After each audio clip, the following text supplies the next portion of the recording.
Sejarah lahirnya Pancasila dimulai pada masa pendudukan Jepang di Indonesia ketika dibentuk Badan Persiapan Kemerdekaan untuk menarik simpati rakyat Indonesia. Proses tersebut berlangsung melalui BPUPKI hingga BPKI. Pembentukan BPUPKI atau disebut Badan Penyelidik Usaha Persiapan Kemerdekaan Indonesia dibentuk oleh Jepang pada tanggal 29 April 1945 dan diresmikan pada tanggal 28 Mei 1945. Ketua BPUPKI adalah Rajiman Weddiodiningrat. Tugas BPUPKI adalah menyelidiki dan mempersiapkan hal-hal penting terkait kemerdekaan Indonesia, termasuk dasar negara dan rancangan undang-undang dasar. Sidang pertama BPUPKI dari tanggal 29 Mei sampai 21 Juni 1945. Sidang pertama membahas dasar negara Indonesia merdeka. Beberapa tokoh menyampaikan gagasannya.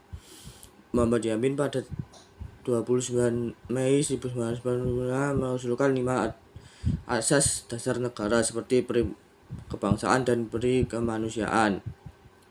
Supomo pada 31 Mei 1945 menyampaikan konsep negara integralistik. Soekarno pada 1 Juni 1945 menyampaikan pidato yang berisi 5 dasar negara dan memberi nama Pancasila.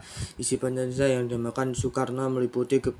Kebangsaan Indonesia, 2. Internasionalisme atau perikemanusiaan, 3. Mufakat atau demokrasi, 4. Kesejahteraan sosial, 5. Kebutuhan yang berkebudayaan. Tanggal 21 Juni kemudian diperingati hari lahir Pancasila.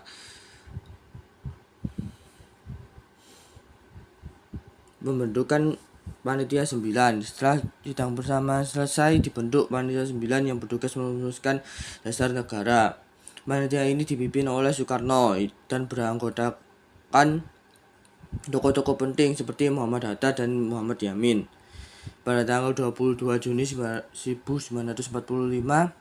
Panitia 9 menghasilkan rumusan yang disebut Piagam Jakarta. Dalam Piagam Jakarta tercampur rumusan dasar negara yang menjadi cikal bakal Pancasila. Sidang kedua BPUPKI tanggal 10 sampai 17 Juli 1945. Sidang kedua membahas rancangan undang-undang dasar, bentuk negara, wilayah, dan pemerintahan Indonesia. Hasil penting sidang ini adalah penyusunan rancangan Undang-Undang Dasar 1945 yang nantinya disahkan setelah kemerdekaan.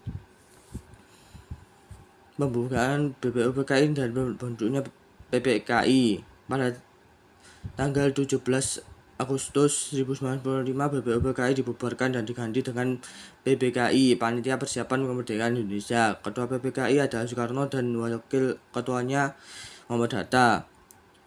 Tugas PPKI adalah mempersiapkan pelaksanaan kemerdekaan Indonesia. Pengesahan Pancasila oleh PPKI 18 Agustus 1945. Setelah proklamasi kemerdekaan Indonesia pada 17 Agustus 1945, PPKI mengadakan sidang pada 18 Agustus 1945. Dalam sidang ini mengesahkan Undang-Undang Dasar 1945, memilih Soekarno sebagai presiden dan Muhammad Hatta sebagai wakil presiden, menetapkan Pancasila sebagai dasar negara Indonesia. Pada sidang tersebut, sila pertama dalam Piagam Jakarta dirubah dari ketuhanan dengan kewajiban menjalankan syariat Islam bagi pemeluknya menjadi ketuhanan yang Maha Esa. Perubahan ini dilakukan demi menjaga persatuan dan kesatuan bangsa Indonesia yang majemuk. Dengan demikian, lahirnya Pancasila merupakan hasil proses panjang melalui sidang-sidang BPUPKI, perumusan Piagam Jakarta oleh Panitia 9 hingga pengesahan oleh PPKI pada 18 Agustus 1945. Sekian dari saya dan terima kasih.